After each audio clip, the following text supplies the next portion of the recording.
Meus irmãos, minhas irmãs, boa noite. Que a paz de Jesus esteja em nossos corações.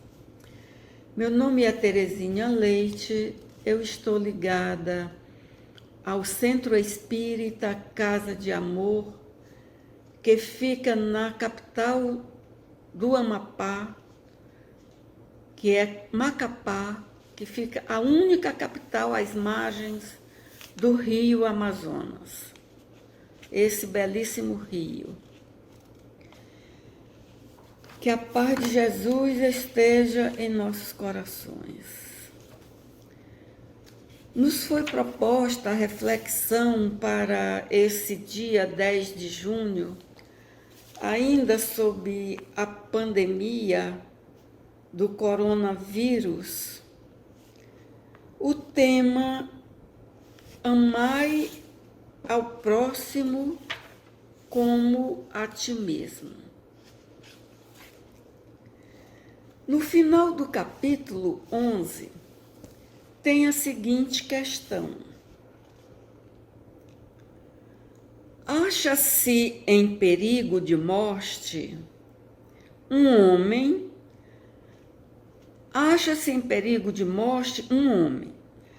para o salvar, tem um outro que expor a vida.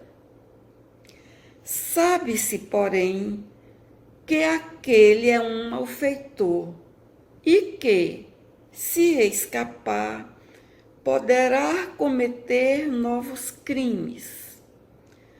Deve, não obstante, o segundo arriscar-se para o salvar.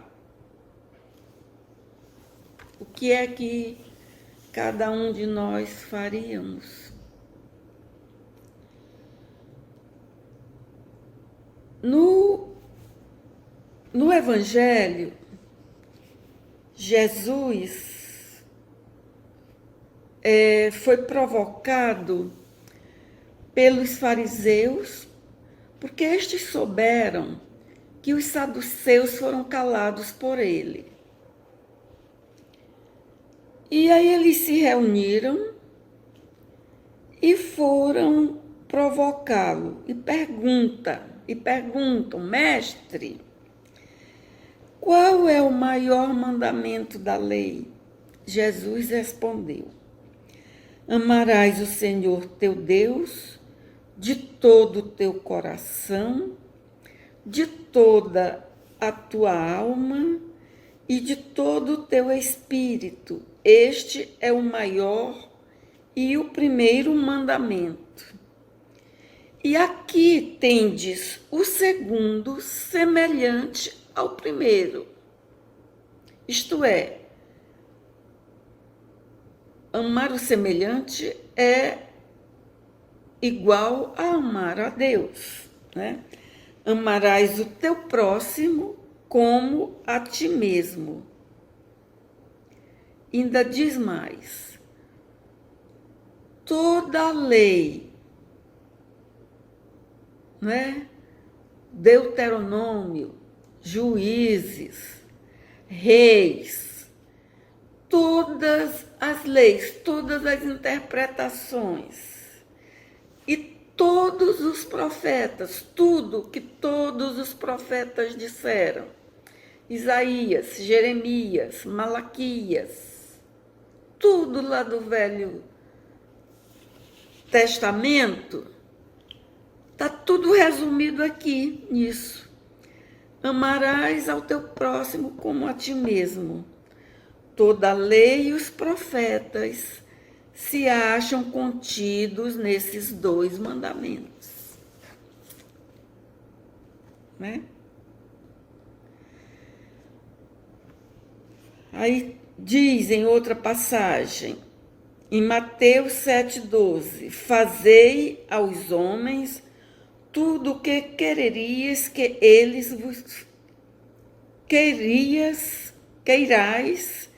eles vos façam, pois é nisto que consistem as leis, a lei e os profetas. Aí vem a pergunta. Jesus parte do pressuposto que cada um de nós saiba amar-se, né? Nós nos amamos.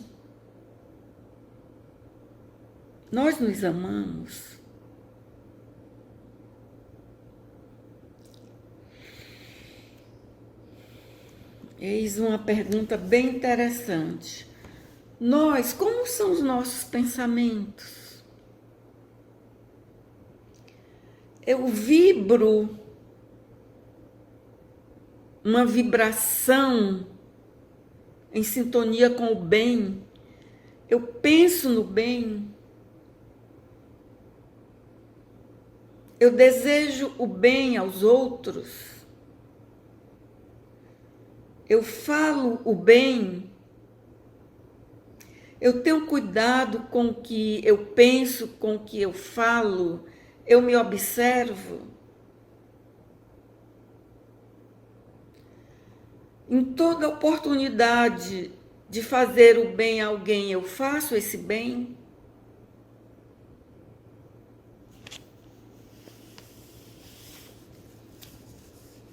Eu socorro o meu semelhante.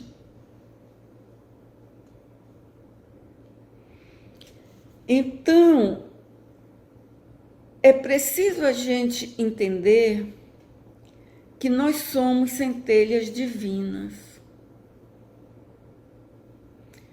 Nós temos todas as virtudes em nós em potencial. A bondade, a caridade, a paciência, a humildade. Todas elas estão em nós adormecidas e precisam desabrochar como a semente em terra fértil. Porque todas essas qualidades nós temos dentro de nós, porque somos filhos de Deus. E Deus é todo amor, todo bondade, todo justiça, todo misericórdia, todo paciência. Então, é impossível que nós não tenhamos em nós essas qualidades, essas virtudes. Precisamos fazer com que elas desabrochem, né? Os nossos talentos. Então, nós precisamos aprender a amar. Porque a gente vive aprendendo. O ser humano, a capacidade de aprender é infinita. E amar também é um aprendizado. Ninguém nasce amando ou ninguém nasce odiando. Aprende-se. E a gente pode aprender a amar. E é uma decisão que se toma. Quais são as decisões que nós estamos tomando? Nós podemos querer entrar em sintonia com o bem e simplesmente decidir aprender a amar.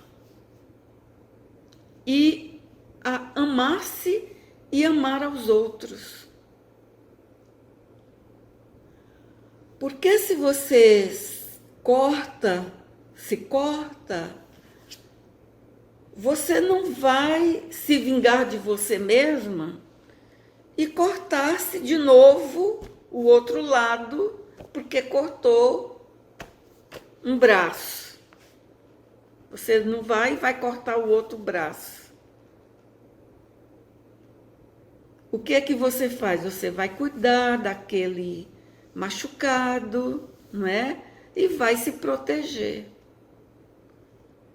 Aí você está amando, se cuidando, se protegendo. Não é? Então, logo, amar ao semelhante não é tão difícil assim. Se a gente parar para pensar e analisar, de que também nós temos fragilidades, cada um de nós tem. Se a gente entender que não somos super-homens, super-mulheres, super-seres, que temos fragilidades, que temos fraquezas, que estamos num processo de evolução e que todo mundo está nessa caminhada de aprendizado, de desenvolvimento, e de que tem fragilidade, que precisa muitas vezes se apoiar no outro, muitas vezes precisa do perdão do outro, da compreensão, da tolerância, da paciência do outro.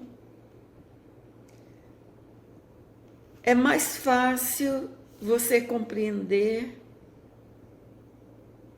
e começar a ter a paciência, a ter mais tolerância, a ser mais benigno, a ser mais solidário, compreensivo, paciente e humilde com seu semelhante. Porque não existe ninguém que seja perfeito, não é? Nós estamos todos em construção nesse caminho evolutivo. Estamos todos passando por um processo de transformação permanente. Então, é necessário que a gente comece a compreender essas coisas e comece também a dar a César o que é de César. A dar a César o que é de César faz parte desse aprendizado do amor. Porque muitas vezes a gente só quer os benefícios que César dá. Não é? O que é César? César é o mundo, a sociedade em que nós vivemos nela. É a estrutura de saúde, de escola, de educação. Nós usufruímos dela. E temos que dar a César o que é de César. E a Deus o que é de Deus. Dar a César é contribuir com a sociedade para o progresso dessa sociedade. E a Deus o que é de Deus é procurar evoluir moralmente e espiritualmente. É o progresso espiritual e moral e o espírito retornar para o plano espiritual numa situação com uma evolução mais adiantada. Então, vindo aqui para a nossa questão, em que nós perguntamos, lá do início, se deve expor a vida por um malfeitor,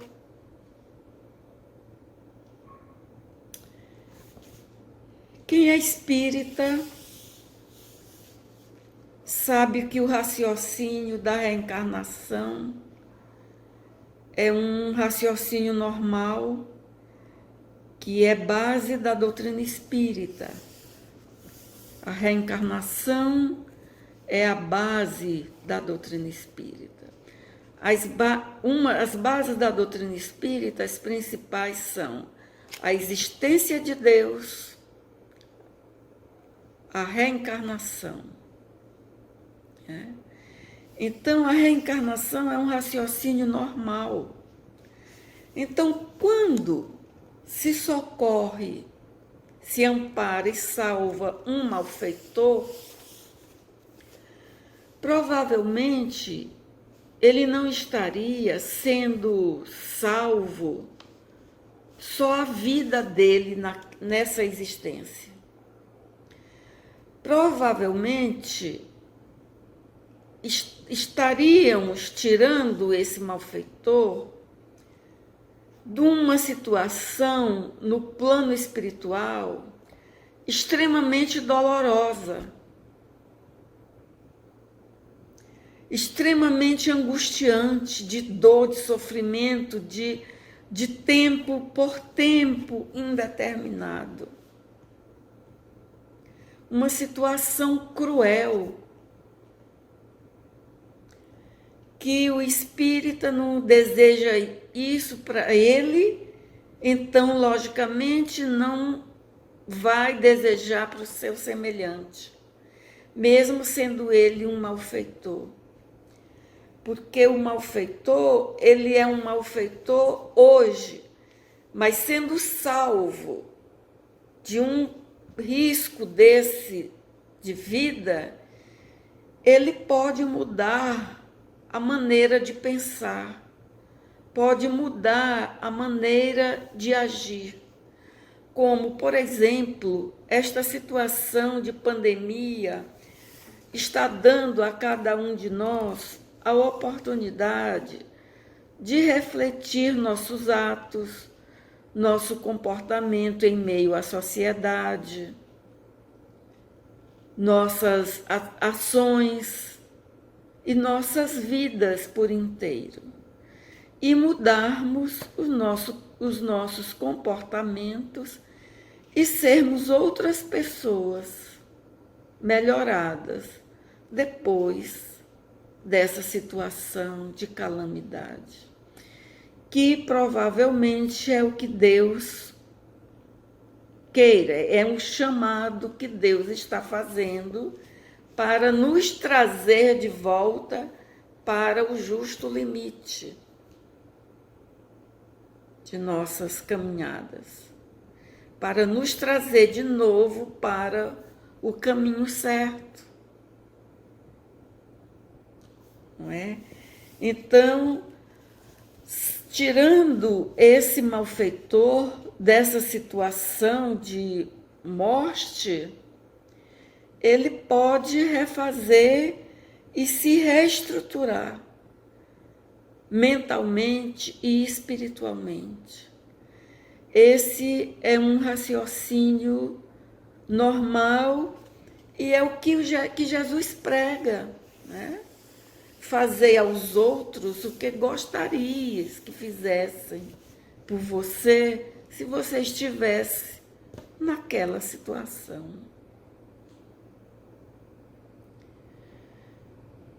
Então, sim, devemos sim, se pudermos, se tivermos a oportunidade, de salvar um malfeitor da morte, porque ele pode mudar o pensamento e ter uma situação e começar uma nova caminhada ainda nessa existência, nessa oportunidade de vida.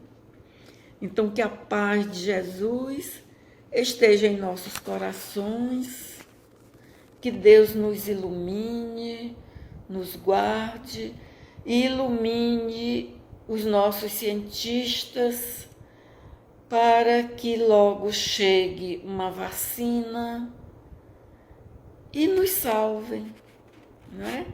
E nos salvem a vida, não é?